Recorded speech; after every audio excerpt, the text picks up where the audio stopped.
Sahabat pembelajar dimanapun Anda berada, semangat pagi. Salam sehat buat sahabat pembelajar semua. Kembali jumpa dengan saya, Puji Wibowo dari Politeknik Keuangan Negara STAN. Masih dalam video pembelajaran konsep bilangan, himpunan, pangkat, dan logaritma. Di video kedua kali ini, sahabat pembelajar akan kita ingatkan kembali kepada konsep himpunan di dalam matematika. Tentu sebuah pertanyaan besar buat sahabat pembelajar. Apa sih yang dimaksud dengan himpunan itu? Secara umum dapat kita nyatakan bahwa himpunan merupakan sekumpulan objek-objek yang memiliki sifat maupun karakteristik yang sama.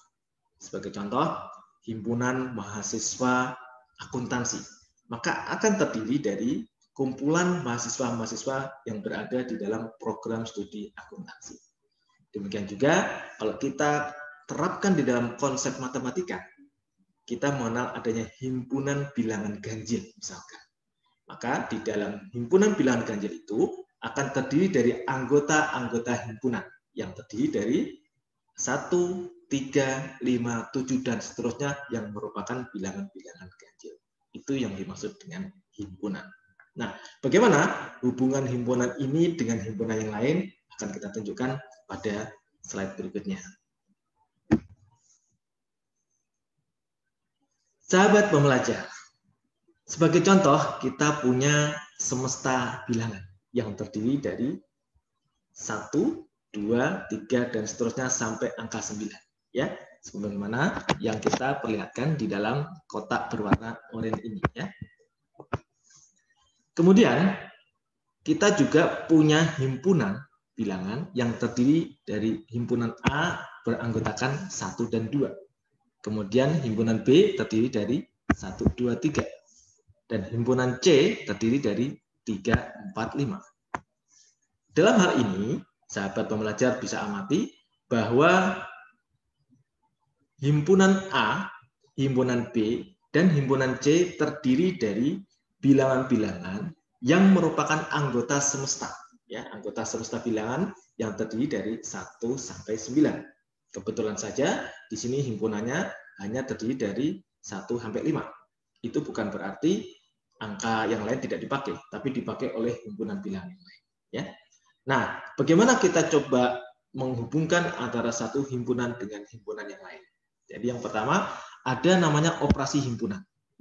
Di sini kita mengenal adanya bentuk seperti huruf U ini yang kita sebut dengan union atau gabungan. Artinya, jika ada tanda gabungan, maka himpunan dari beberapa himpunan itu akan digabung menjadi satu. Jadi misalkan himpunan mahasiswa akuntansi digabung dengan himpunan mahasiswa pajak, maka hasil daripada operasi himpunan terdiri dari sekumpulan mahasiswa akuntansi dan mahasiswa pajak. Demikian juga kalau kita coba terapkan di dalam contoh bilangan, ya, himpunan bilangan B digabung dengan himpunan bilangan C. Maka yang B 1, 2, 3 digabung dengan 3, 4, 5. Maka akan menghasilkan 1, 2, 3, 4, dan 5. Yang merupakan gabungan dari himpunan B dan himpunan C. Jelas ya sahabat pembelajar? Nah, bagaimana dengan tanda yang kedua? Yaitu irisan. Yang bentuknya seperti U terbalik atau seperti M. Ya. Jadi irisan ini berarti kita harus mencari bilangan yang berada atau memiliki karakteristik yang sama di antara dua himpunan yang kita perbandingkan. Sebagai contoh, di sini mahasiswa akuntansi himpunannya ya, digabung dengan mahasiswa yang berasal dari Jawa. Maka hasil daripada irisannya berarti mahasiswa akuntansi yang berasal dari Pulau Jawa. Itulah hasil irisannya. Tentu hasilnya tidak akan sebanyak jika merupakan operasi himpunan gabungan atau union. Karena irisan, jadi harus punya karakteristik yang sama di antara dua atau lebih himpunan yang kita perbandingkan.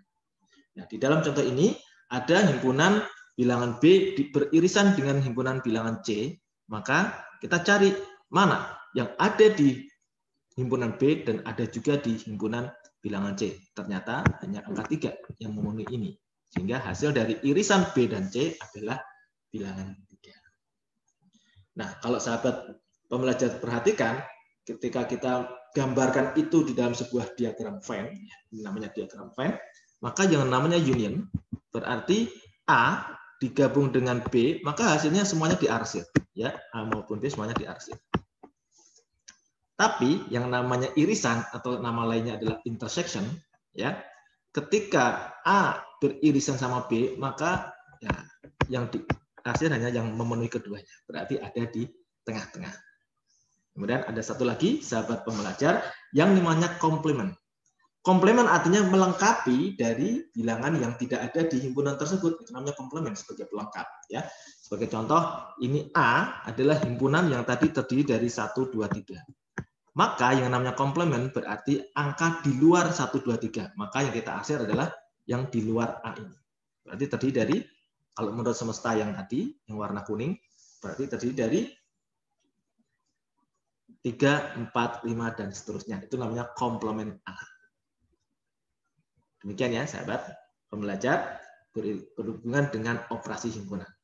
Nah, setelah mengetahui konsep dasar ini, sahabat pembelajar bisa kembangkan lagi di dalam memahami bagaimana hubungan antara himpunan yang lebih dari 2 kelompok. Ya, misalkan ini A digabungkan dengan hasil irisan B dan C. Maka nanti hasil irisan B dan C dulu, baru digabung dengan A. Nah, ini berarti bisa kita samakan semacam hubungan komutatif ya, ataupun distributif di sini. Ya, A gabungan dari B irisan C berarti A gabungan B diiriskan dengan A gabungan C. Sebaliknya, yang sebelah kanan, A yang diintersectionkan dengan gabungan dari B dan C akan menghasilkan A irisan B digabung dengan A irisan C. Jadi ini mirip hubungan aritmatika yang berupa distributif, ya. Nah, sahabat pembelajar, mohon diingat yang namanya himpunan atau anggota himpunan dinotasikan dengan simbol seperti huruf E. Sementara kalau himpunan bagian, maka seperti huruf C. Apa bedanya anggota himpunan dan himpunan bagian? Kalau yang dimaksud dengan anggota himpunan, ketika kita menyebutkan angkanya, kita tidak perlu menyertai dengan kurung korawak. Tetapi ketika menyebutkan himpunan bagian, maka kita harus menyebutkan atau menyertai dengan simbol kurung korawak. Itu yang dimaksud dengan himpunan bagian. Demikian, sahabat pembelajar, konsep sederhana dari operasi himpunan di dalam matematika yang sangat penting buat kita untuk pengantar dalam memahami konsep ataupun fenomena ekonomi di video-video berikutnya. Salam super dan salam sehat buat sahabat pembelajar. Assalamualaikum warahmatullahi wabarakatuh.